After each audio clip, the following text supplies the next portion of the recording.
Kelanya ieu mah kudu balikan deui, soalna ieu kan video nu tadi ngaradak ngajepret pareum. Balikan deui nya hampura euy.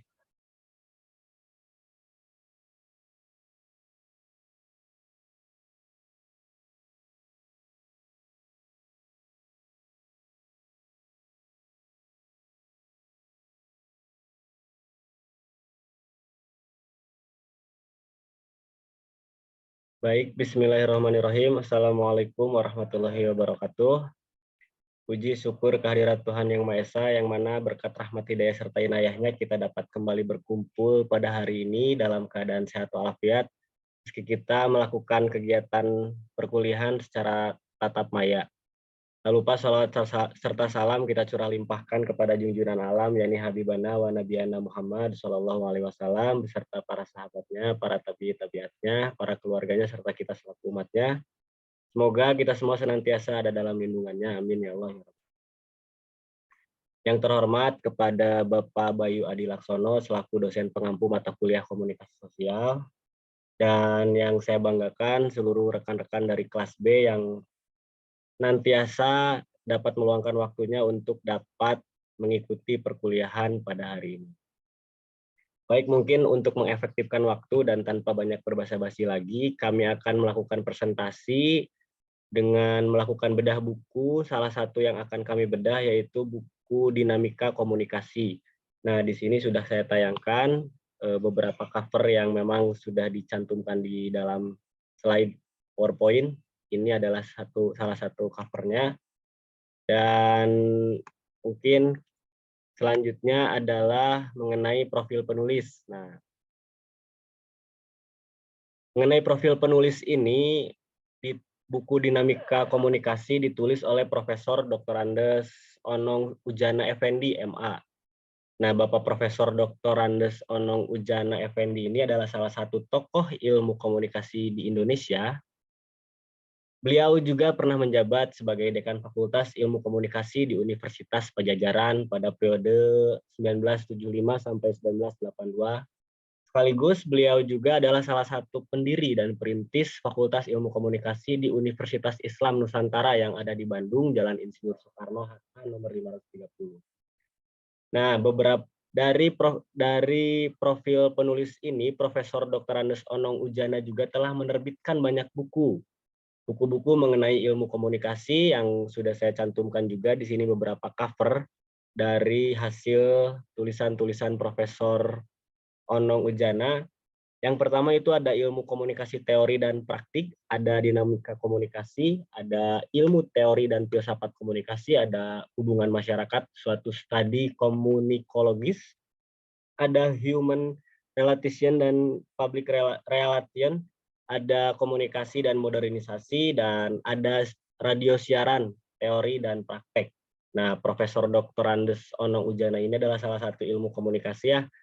Beliau juga sudah banyak menerbitkan buku mengenai komunikasi.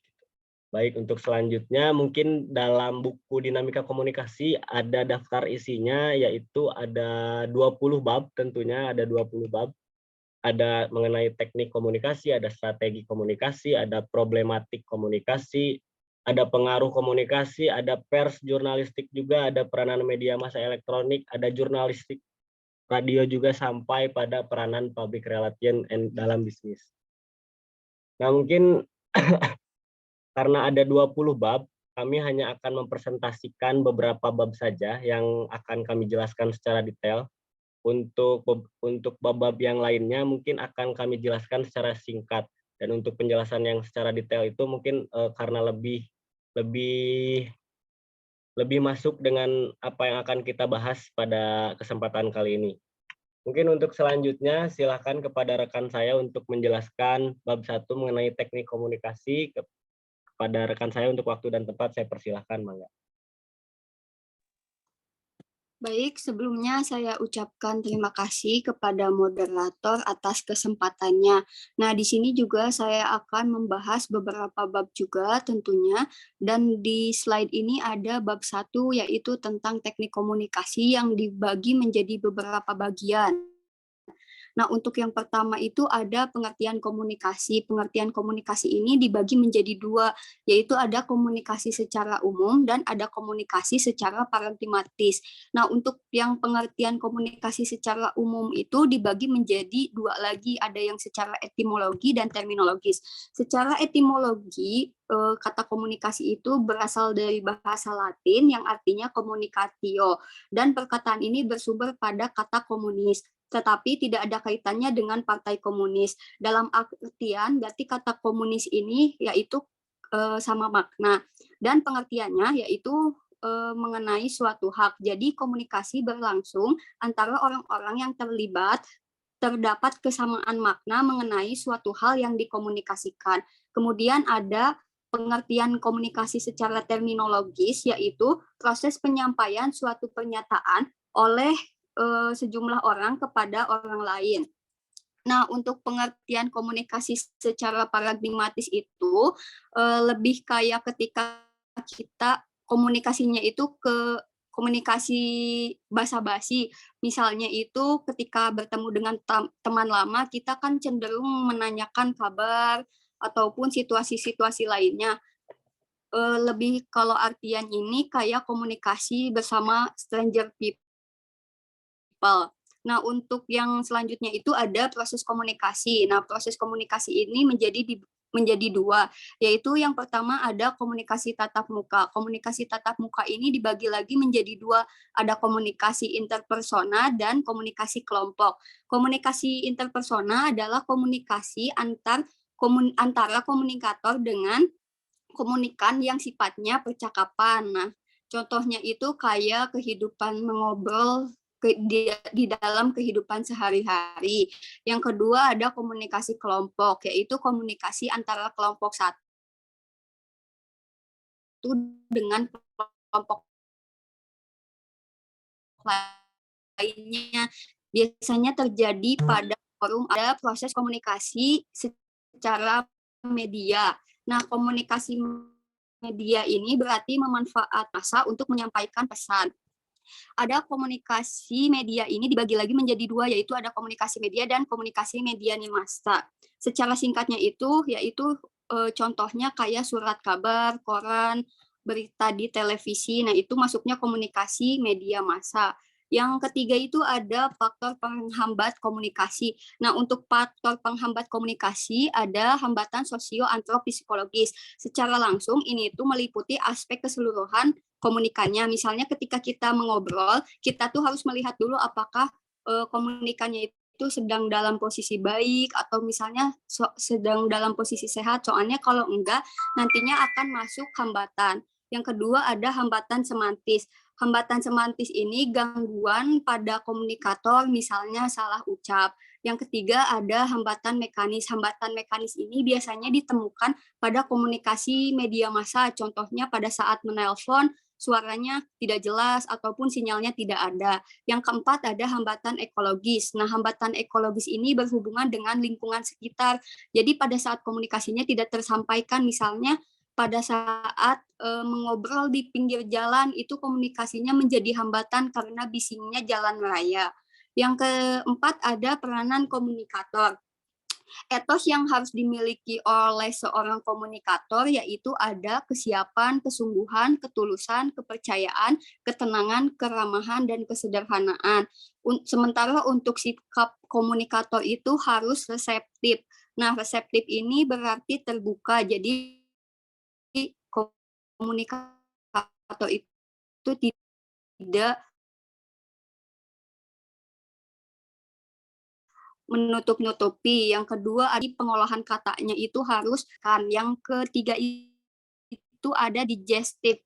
Digestif ini harus mengetahui kosakata dalam komunikasi. Next slide.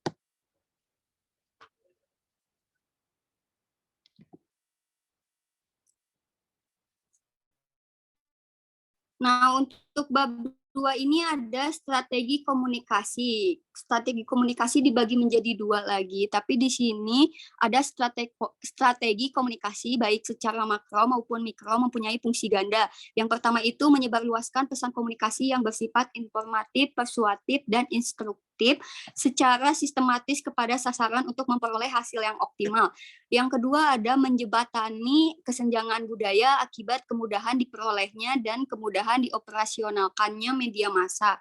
Untuk strategi komunikasi, baik secara makro maupun mikro, mempunyai fungsi ganda lagi, yaitu di buku ini dijelaskan ada tentang beberapa teori komunikasi. Nah, teori komunikasi ini meliputi individual difference theory, sosial kategori teori, dan cultural norma teori. Kemudian ada sifat-sifat komunikasi. Sifat komunikasi itu ada yang komunikasinya secara tatap muka atau secara langsung, ada yang komunikasinya secara bermedia, misalnya komunikasi via telepon atau WhatsApp. Yang ketiga itu ada komunikasi persuasif. Next slide.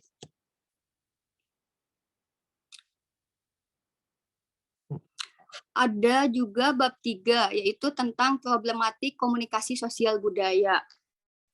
Kecenderungannya itu, beberapa kecenderungannya, yaitu ada fungsinya menjabarkan kebijaksanaan dan keputusan nasional dengan penyesuaian suasana sosial budaya setempat. Yang kedua itu ada konsep keberanian. Nah, konsep keberanian ini dengan adanya komunikasi, bakal adanya keberanian ragawi, keberanian sosial, komunikasi, moral, kreatif, dan imani. Next slide.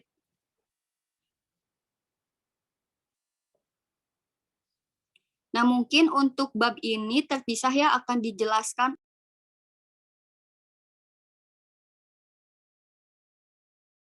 Baik, untuk bab 4 akan saya jelaskan mengenai pengaruh komunikasi terhadap modernisasi dan kelestarian bangsa. Nah, untuk yang pertama mungkin ada klik-klik modernisasi. Dalam klik-klik modernisasi itu ada konsep modernisasi merupakan konsep pemerintah untuk menjamin terlaksananya secara efektif dan efisien. Nah, dalam klik-klik komunikasi ini mungkin ya, menurut para sarjana barat berpendapat bahwa titik tolak perdefinisian modernisasi bukan dari ciri masyarakatnya, melainkan dari ciri manusianya.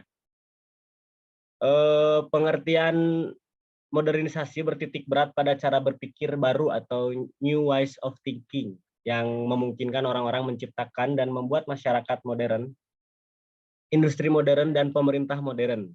Nah, jadi mereka beranggapan bahwa masyarakat modern diberi ciri oleh perkembangan pengetahuan baru, kapasitas untuk mengerti bahasa alam, dan menerapkannya bagi kesejahteraan manusia.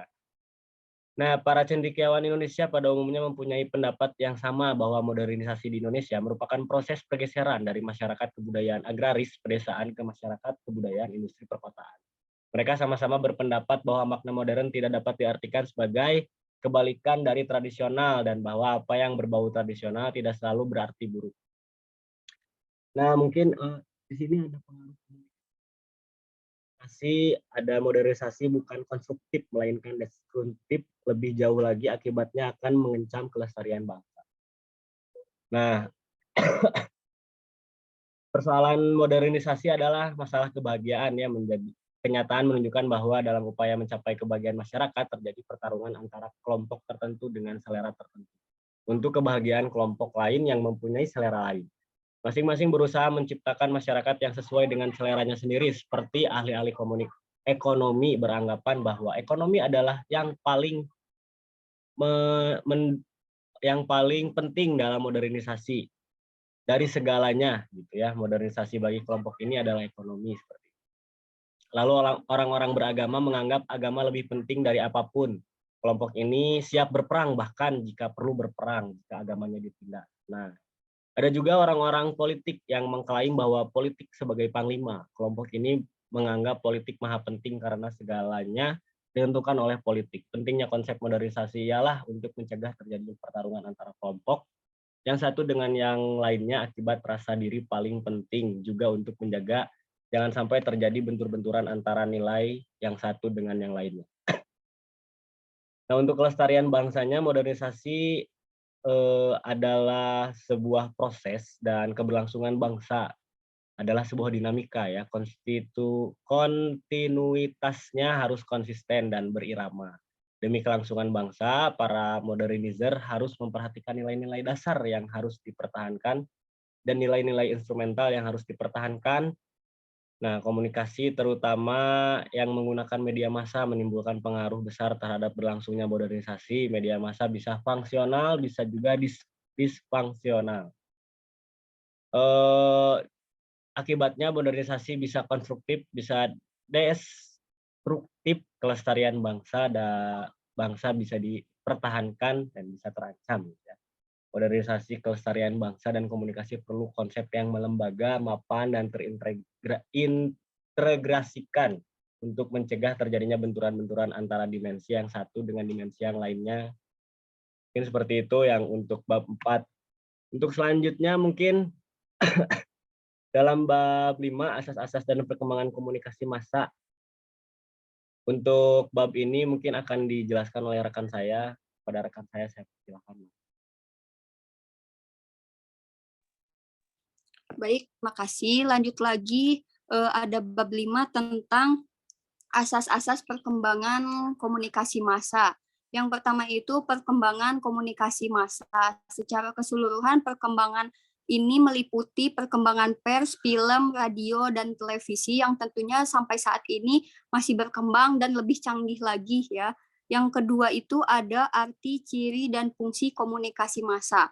Yang pertama ada arti komunikasi massa. Komunikasi massa ialah komunikasi yang penyebaran pesannya dengan menggunakan media yang ditujukan kepada massa yang abstrak, yaitu sejumlah orang yang tidak tampak oleh penyampaian pesannya. Nah, yang kedua ada ciri komunikasi massa. Cirinya itu yang pertama ada sifat komunikan. Sifat komunikannya itu abstrak. Jadi kayak kalau misalnya dalam penyampaian berita sih yang mendengarnya itu kan nggak kelihatan soalnya di balik layar televisi. Nah, yang kedua itu ada sifat media massa. Sifat media massa itu serempak, yaitu serempak ini dalam artian cepat ya, soalnya dalam berita itu ada yang dinamakan live report. Yang ketiga itu ada sifat pesan. Pesannya itu secara langsung bersifat umum. Nah, kalau misalnya secara pribadi itu bukan termasuk dalam komunikasi media massa.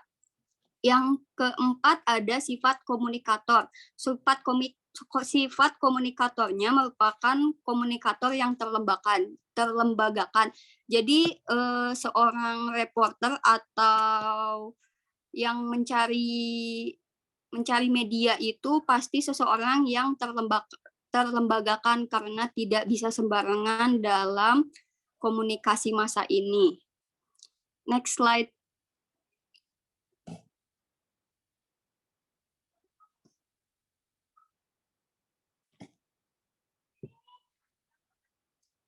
Nah, untuk bab 6 ini ada tentang pers dan jurnalistik. Yang pertama itu ada fungsi pers. Nah, pers ini berarti kegiatan sebuah komunikasi dengan cara bisa dalam tulisan maupun itu dalam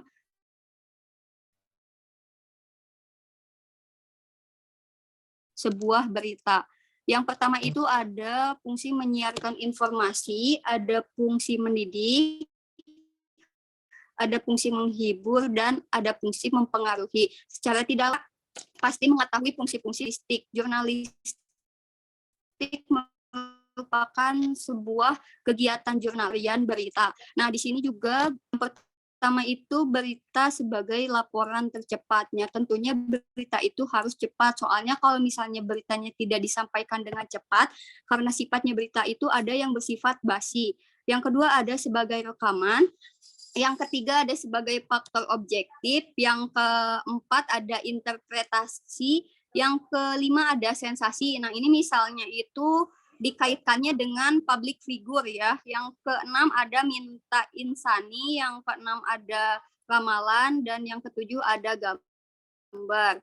Untuk yang keduanya itu ada nilai berita. Nah, jadi untuk nilai-nilai berita yang memang ramai khususnya di Indonesia ini ada tentang minat diri, ada tentang uang, pertentangan, minat insani, ketegangan, dan kemasyhuran. Mungkin untuk si bab ini itu pasti mungkin teman-teman pasti pernah merasakannya tentang mungkin dari itu fungsinya, arti, maupun nilai-nilainya. Sekian yang dapat saya sampaikan, saya kembalikan lagi kepada moderator. Baik, selanjutnya untuk bab ini peningkatan pers koperasi akan dijelaskan oleh rekan saya pada rekan saya. Silakan. Baik, yang selanjutnya yaitu bab 7, di mana bab 7 ini menjelaskan tentang peningkatan pers koperasi dalam mendorong pertumbuhan koperasi. Nah, dalam bab ini juga terbagi menjadi 2 poin. Yang pertama, peranan media massa dengan tatanan sosial. Yang kedua, konsep AIDA sebagai pendukung berita komunikatif. Mengenai yang pertama, dalam pembahasan peranan media massa dengan tatanan sosial, dalam bab ini dijelaskan dicontohkan ada 2 negara yaitu Amerika dan Indonesia, di mana bahwasannya di Amerika ini ungkapan yang berlaku adalah pesan-pesan media massa yang disiarkan demi kebutuhan khayalak. Namun di Indonesia yang berlaku adalah ungkapan apa yang disiarkan media massa itulah yang terbaik.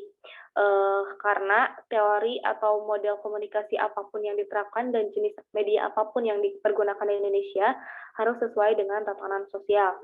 Yang kedua, konsep AIDA sebagai pendukung berita komunikatif, di mana konsep AIDA ini adalah proses psikologis pada diri halayak.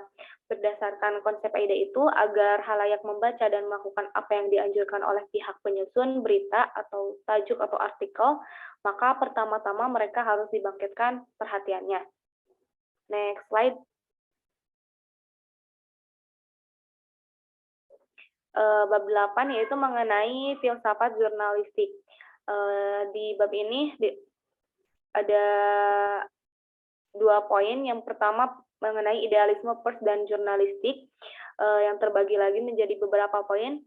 Yang pertama itu idealisme sebagai ciri hakiki, di mana idealisme yang menjadi ciri hakiki ini bersama jurnalistiknya yang menentukan tinggi atau rendahnya nilai pers, karena tanpa adanya idealisme, pers hanyalah sekedar perusahaan biasa.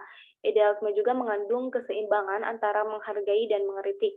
Apabila pemerintah melakukan suatu kebaikan, patut dipuji meskipun berbuat baik itu adalah kewajiban pemerintah. Sebaliknya, apabila pemerintah berbuat salah, patut juga dikritik. Poin yang kedua yaitu mengenai hubungan pers dan jurnalistik.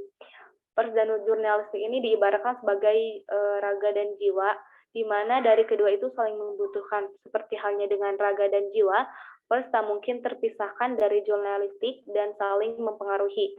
Sebaliknya, apabila jiwa sakit, ini pun akan berpengaruh kepada tubuh. Poin yang kedua yaitu mengenai ethos pers, di mana pengertiannya ethos itu merupakan suatu perilaku yang mencerminkan itikat baik untuk melakukan suatu tugas dengan kesadaran, kebebasan yang dilandasi kemampuan. Demikianlah maka ethos pers Indonesia dicerminkan oleh jurnalistiknya yang merupakan kegiatan demi kepentingan masyarakat Indonesia. Bab selanjutnya, next. Bab yang selanjutnya mengenai masalah keterampilan wartawan Indonesia di masa depan, yang terbagi menjadi 2 poin. Yang pertama masalah etos wartawan, di mana pada masa revolusi fisik, etos wartawan ini tetap kukuh, namun setelah kemerdekaan sepenuhnya berhasil diraih, pada waktu itu etosnya mengalami kelunturan yang tampak jelas pada dekade 1950 sampai 1960. Nah, pada waktu itu kehidupan partai politik berlangsung secara ekstrim dan kebebasan pers dipergunakan untuk saling mencaci maki dan memfitnah lawan politik. Kebijaksanaan pemerintah pun dibeberkan tanpa rasa salah dan penyesalan. Pemalsuan foto dan penampilan karikatur dilakukan untuk menista seseorang. Nah, hingga kini meski tidak memperhatikan seperti pada tahun-tahun itu, etos wartawan belum pulih dalam kadarnya yang tertinggi seperti pernah dimiliki para wartawan perintis kemerdekaan. Yang kedua itu masalah keterampilan wartawan. Nah, dalam hubungannya dengan keterampilan, dalam keterampilan wartawan, kita dalam melaksanakan fungsi dan tugasnya ada 3 dimensi yang melekat pada dirinya, yakni dimensi persepsi, ideasi, dan transmisi. Adapun dimensi persepsi ini adalah podcast untuk berbagai pengalaman atau momen yang tidak bisa dilupakan bagi seseorang. Yang kedua ada dimensi ideasi, yaitu proses pembentukan konsep atau ide-ide kreatif yang mungkin dapat menjadi solusi bagi masalah yang ada. Yang terakhir yaitu dimensi transmisi, yaitu sebuah pemancar telekomunikasi yang bertujuan untuk memancarkan sinyal. Nah, dengan demikian kita dapat mengetahui kekurangannya untuk kemudian diperbaiki dan disempurnakan. Next slide.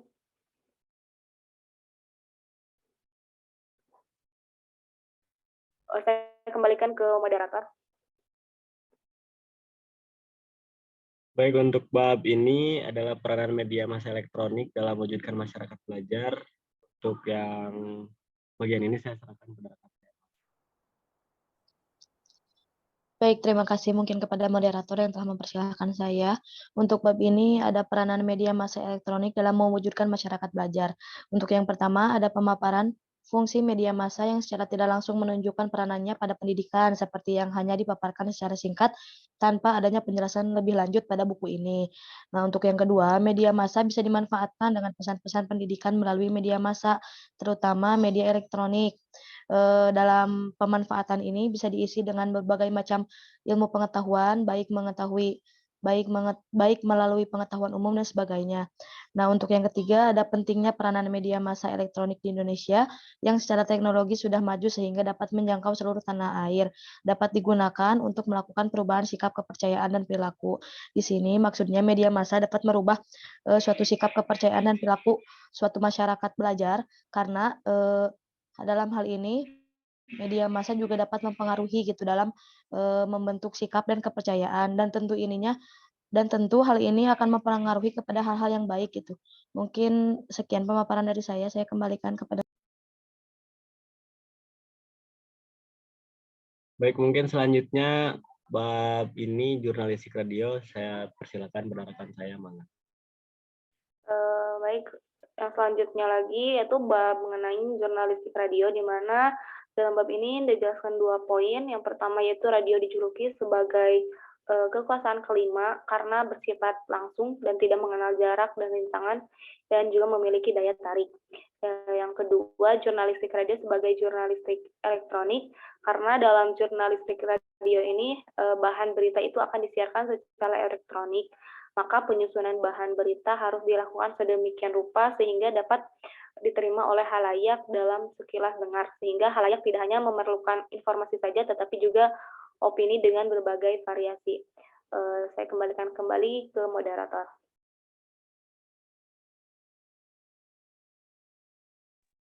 Baik, untuk selanjutnya bab pengaruh televisi terhadap sistem komunikasi di Indonesia. Pada rekan saya yang akan menjelaskan, saya persilakan. Baik, terima kasih kepada moderator. Untuk selanjutnya ada pengaruh televisi terhadap sistem komunikasi Indonesia. Yang pertama ada sistem komunikasi secara makro vertikal. Komunikasi vertikal secara makro tidak bisa lepas dari pengkajian terhadap pertautan antara komponen yang satu dengan komponen yang lain dalam proses komunikasi. Nah, di sini unsur-unsur manusia dalam proses komunikasi yaitu komunikator dan komunikat.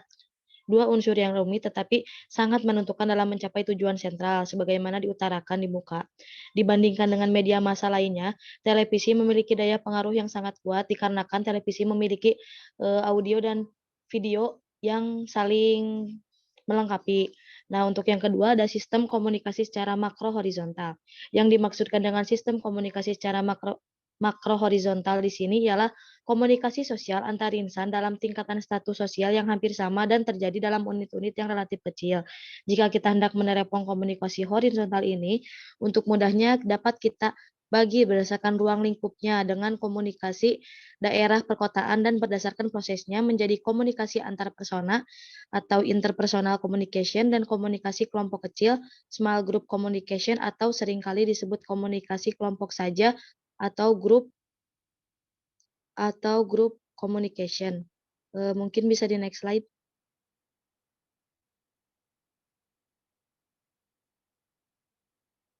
Nah, baik, mungkin untuk ada bab 13 ya. Peranan wayang golek sebagai media komunikasi tradisional dalam menggalakkan keluarga berencana. Di buku ini menjelaskan tentang fungsi dalang sebagai komunikator dalam menggalakkan keluarga berencana. Fungsi dalang di sini adalah memegang peranan utama sebagai juru kawih dengan misi yang diembannya. Dalam di sini dalang dapat menyisipkan pesan keluarga berencana pada setiap kesempatan yang ada pada acara monolog, serta secara dialog antara dua tokoh wayang yang dibawakannya dan antar dia dengan wiraswara. Tentunya dalam wayang golek ini ada beberapa unsur, yaitu dalang, tentunya dengan dukungan kompak dan harmonis dari juru kawih, wiraswara, dan nayaga lainnya, sehingga komunikasi yang dipaparkan dalam pagelaran wayang ini dapat tersampaikan. Salah satunya adalah menggalakkan keluarga berencana. Nah, untuk yang selanjutnya ada isi gagasan atau informasi pada kesenian wayang golek. Isi pesan yang bagaimana yang sebaiknya disisipkan dalam pertunjukan wayang golek itu sendiri. Nah, untuk dalam buku ini, isi pesan dalam wayang golek digunakan untuk menyebarluaskan gagasan keluarga berencana. Pertunjukan wayang golek merupakan sarana yang ampuh karena sifatnya yang swadaya, tidak formal, tidak memaksa-maksa, tidak propagandistis, tidak menggurui, santai tetapi nampaknya tidak iseng, relaks tapi serius, ringan tapi berbobot. Ini semua akan membuat penonton responsif terhadap pesan keluarga berencana. Mungkin next. Mungkin yang ini akan dijelaskan oleh rekan saya yang lain.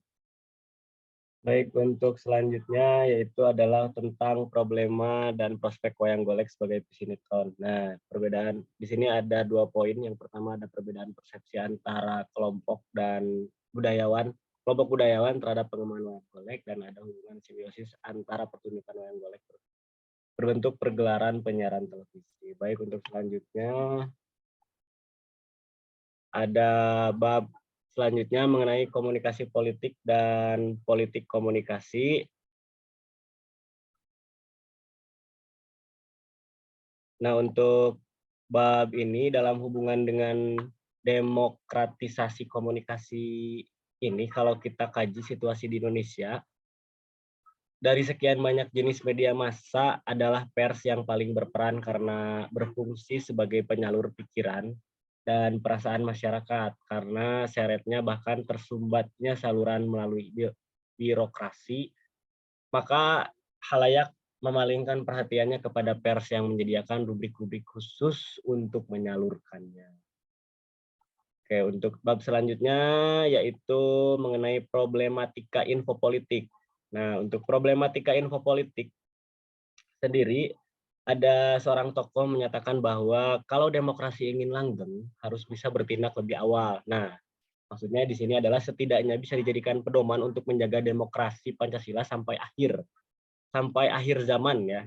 Untuk itu kita harus bisa bertindak lebih awal. Nah, karena tindakan dalam kaitannya dengan pelestarian Pancasila merupakan keputusan politik, maka dalam rangka pengambilan setiap keputusan diperlukan informasi sebanyak-banyaknya, baik sebelum maupun sesudah keputusan diambil. Nah, untuk selanjutnya ada peranan atase pertahanan ditinjau dari ilmu komunikasi. Baik, terima kasih kepada moderator. Nah, untuk selanjutnya ada peranan atase pertahanan ditinjau dari ilmu komunikasi. Yang pertama ada atase pertahanan sebagai komunikator. Atan adalah seorang militer diplomat. Yang dimaksudkan dengan komunikator di sini bukan saja sebagai information officer, melainkan lebih dari itu, yakni persuader. Tugas seorang information officer ialah menyampaikan informasi, baik dalam bentuk pesan politik atau bukan, kepada orang lain agar tahu, tidak lebih dari itu. Sedangkan persuader berkomunikasi secara persuasif, yakni melakukan kegiatan psikologis, mempengaruhi sikap, pendapat, dan tingkah laku seseorang atau orang banyak. Dan selanjutnya ada atase pertahanan sebagai negosiator, yaitu bisa sebagai sumber kepercayaan. Selagi menjadi negosiator, seorang atan perlu menunjukkan bahwa dirinya mempunyai itikat baik, moral yang baik, dan memang mempunyai kemampuan atau keahlian. Selain itu, bisa sebagai sasaran yang aktif, komunikan sebagai sasaran komunikasi, baik dalam medan perundingan maupun dalam medan komunikasi lainnya. Bukanlah manusia yang pasif menerima pesan. Yang ketiga ada atase pertahanan sebagai monitor. Yang dimaksudkan dengan monitor di sini ialah orang yang berfungsi mengobservasi dan meneliti gejala-gejala yang muncul di masyarakat yang bisa menimbulkan suatu pengaruh. Sebagai monitor, Atan tentunya bertugas mengobservasi dan meneliti gejala-gejala yang timbul di masyarakat tempat ia bertugas. Mungkin bisa di next. Nah, mungkin untuk selanjutnya ada peranan ilmu komunikasi dalam pembinaan daya nalar para mahasiswa. Sebenarnya apa sih penalaran itu? Nalar atau penalaran adalah istilah sebagai terjemahan dari reason atau reasoning yang oleh Menteri Daud Yusuf disebut sumber dari pengetahuan dan pemikiran, dan daya nalar, the power of reason, merupakan sumber yang menentukan bagi setiap usaha pembaruan. Nah, di sini dijelaskan bahwa mahasiswa sebagai titik sentra proses pembinaan penalaran. Departemen P dan K mengadakan gerakan penalaran di kalangan mahasiswa. Hal itu tidak berarti pemerintah membatasi kebebasan mahasiswa, mematikan kreasi mahasiswa, atau mengisolasi mahasiswa dari kelompok pemuda lain, sama sekali tidak. Yang diinginkan oleh pemerintah dengan adanya program ini ialah agar mahasiswa dalam segala kegiatan dan tindakannya berdasarkan pemikiran yang rasional atau logis, sehingga apa yang dilakukannya itu berdasarkan pendiriannya sendiri, tanpa pengaruh dari orang luar yang bukan tidak mungkin tanpa disadari oleh dirinya ada maksud-maksud tertentu seperti kalau bahasa sekarang brainwash gitu. Nah, mungkin sekian pemaparan dari saya kembalikan kepada moderator.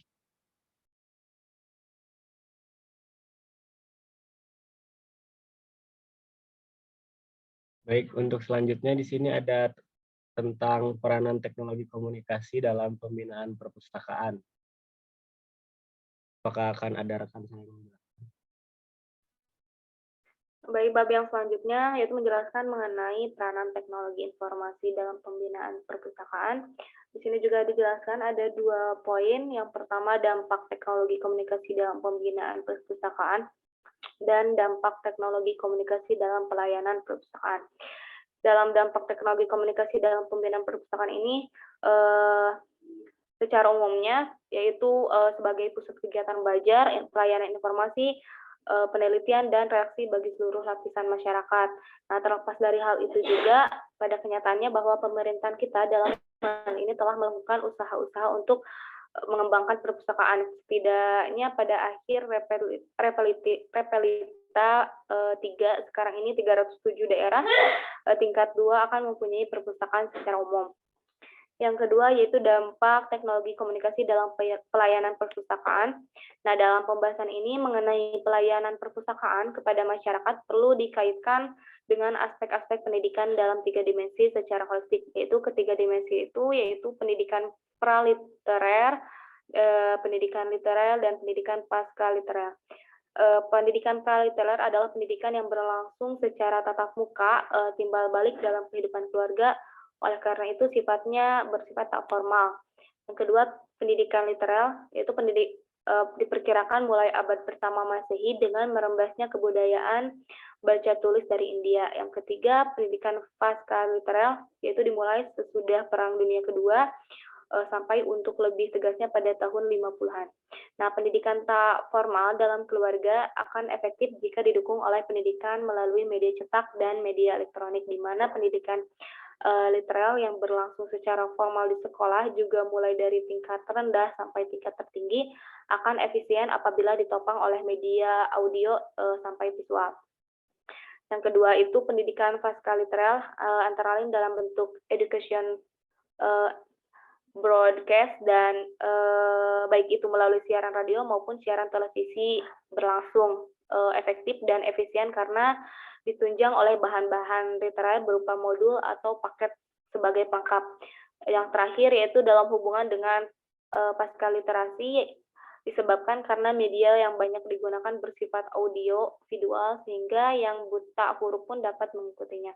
Mungkin cukup sekian dari saya kembalikan ke moderator. Baik, terima kasih kepada semua rekan-rekan saya yang sudah membantu menjelaskan mengenai apa-apa saja yang ada di bab dalam buku Dinamika Komunikasi. Nah, ini selanjutnya di bab terakhir, bab 20, mengenai peranan public relation dalam bisnis. Nah, mungkin ini akan dijelaskan sedikit oleh saya pribadi.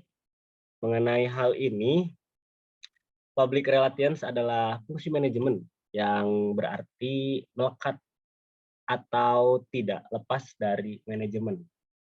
Tujuannya adalah membina pengertian atau understanding ya, simpati dan dukungan atau support dari publik, baik publik internal maupun publik eksternal. Nah, untuk terciptanya kerjasama, caranya ialah dengan menyebarkan informasi atau dengan istilah lain, dengan komunikasi yang berencana dan luas. Nah, mungkin dalam keseluruhan bab hanya itu saja yang bisa kami jelaskan.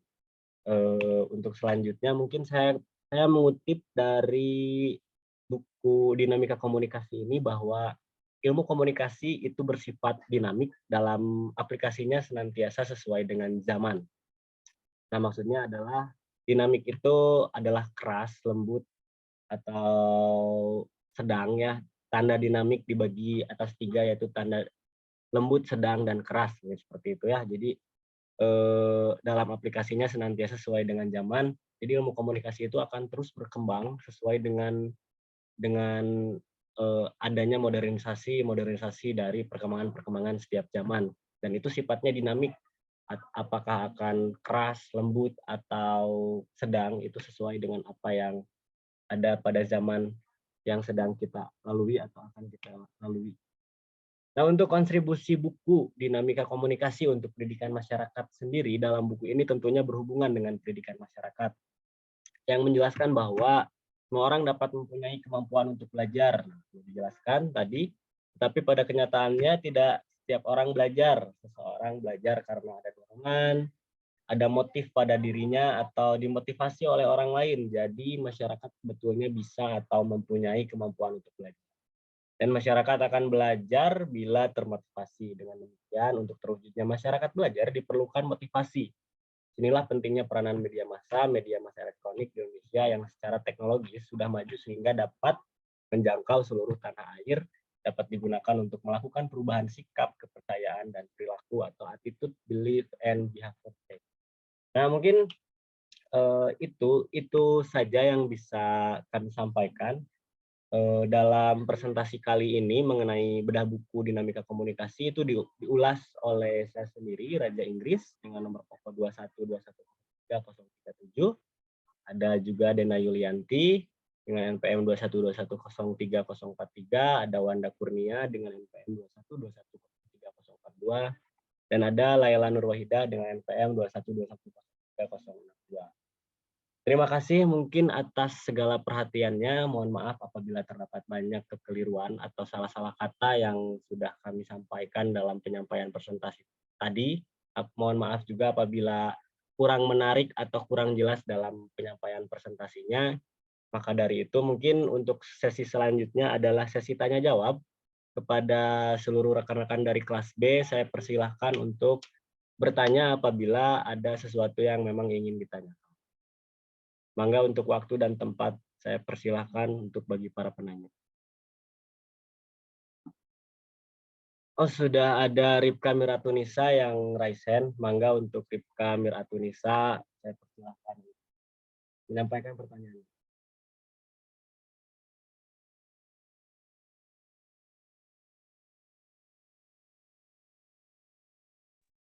Baik, terima kasih. Perkenalkan, saya Ripka Miratunisa dengan NPM 2121030444. Izin bertanya. Seperti yang kita ketahui ya, buku ini terbit pada tahun 2004. Pertanyaannya, apakah buku ini masih relevan dengan peningkatan modernisasi yang sangat cepat seperti sekarang? Mungkin seperti itu, terima kasih. Baik, terima kasih Ripka Miratunisa yang sudah menyampaikan pertanyaannya. Barangkali dari yang lain, apakah ada yang ingin ditanyakan lagi?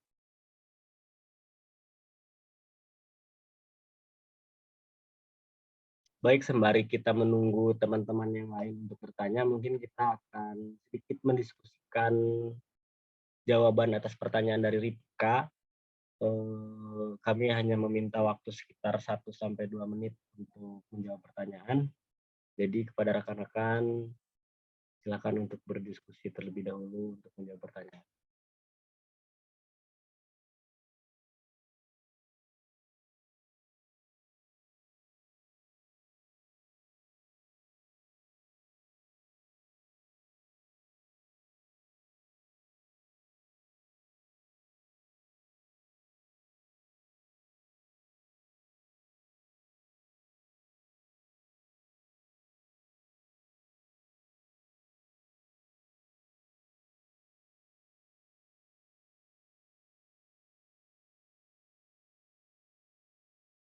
Oke, baik, karena jawabannya sudah ada, jadi silakan kepada rekan saya akan dijawab oleh Wanda Kurnia. Mangga untuk Wanda Kurnia saya persilahkan. Baik, terima kasih kepada moderator. Sebelumnya perkenalkan nama saya Wanda Kurnia dengan NPM 212103042. Izin menjawab gitu ya pertanyaan dari Saudari Ripka Miratunisa. Menurut kelompok kami, buku ini sendiri masih sangat relevan gitu untuk digunakan dengan perkembangan modernisasi yang sangat cepat ini. Tetapi tentunya tidak akan 100% relevan karena dalam buku ini untuk perkembangan teknologi baru pada sekitaran televisi, radio, dan surat kabar.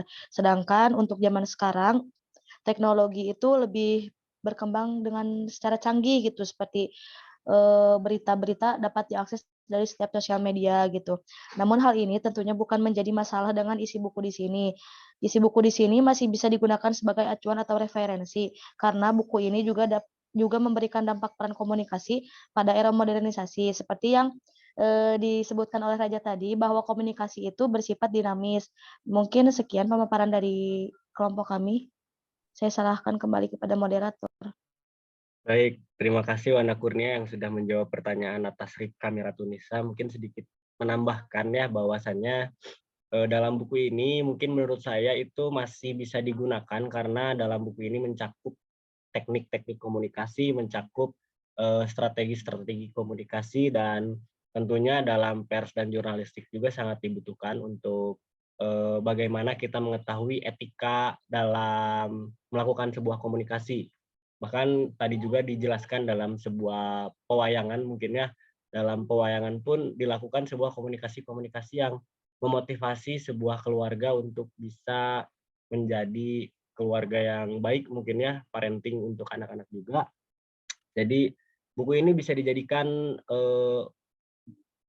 gambaran atau bisa dijadikan pelajaran untuk sebagian orang yang mungkin masih keliru dengan beberapa komunikasi-komunikasi yang dia miliki. Jadi mereka dapat belajar mengenai tekniknya, bagaimana mereka dapat belajar mengenai strategi-strateginya seperti apa, dan etika-etika dalam berkomunikasinya itu seperti apa. Mungkin seperti itu barangkali dari rekan-rekan saya atau dari kelas B yang lainnya yang ingin menambahkan, saya persilahkan.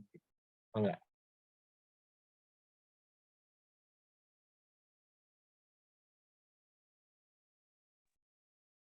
Apakah ada yang ingin ditambahkan oleh rekan-rekan mengenai hal tersebut atau tidak? Mungkin saya rasa cukup mungkin ya. Untuk Ripka Miratunisa, bagaimana atas jawaban dari jawaban Wanda dan sedikit tambahan dari saya, mungkin apakah sudah cukup jelas atau ada yang perlu ditanggapi? Siap, dari saya cukup dan jelas. Terima kasih. Oke, sama-sama. Terima kasih kembali atas pertanyaannya dan semoga jawaban kami bisa membangun mindset baru untuk Ripka Miratunisa, dan Ripka juga tidak semata-mata puas dengan jawaban kami, bisa silakan searching kembali dengan kepenasarannya mungkin ya. Apakah ada lagi yang ingin ditanyakan dari rekan-rekan yang lain atau sudah dirasa cukup? Mungkin saya rasa teman-teman sudah cukup ya untuk segala pertanyaannya. Baik, langsung saja akan saya tutup mungkin atas kesempatan kali ini. Sekali lagi saya ucapkan permohonan maaf apabila terdapat banyak salah-salah kata atau kekeliruan dari kami dalam penyampaian presentasi. Mohon maaf juga apabila penyampaian presentasinya kurang menarik dari kami.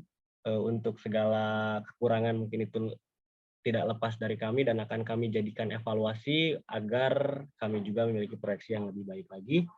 Terima kasih kepada seluruh rekan-rekan kelas B yang sudah datang menyempatkan waktunya untuk ikut dalam kesempatan presentasi kali ini. Sekian dari saya. Wabillahi taufiq wal hidayah. Wassalamualaikum warahmatullahi wabarakatuh. Waalaikumsalam warahmatullahi wabarakatuh. Wabarakatuh.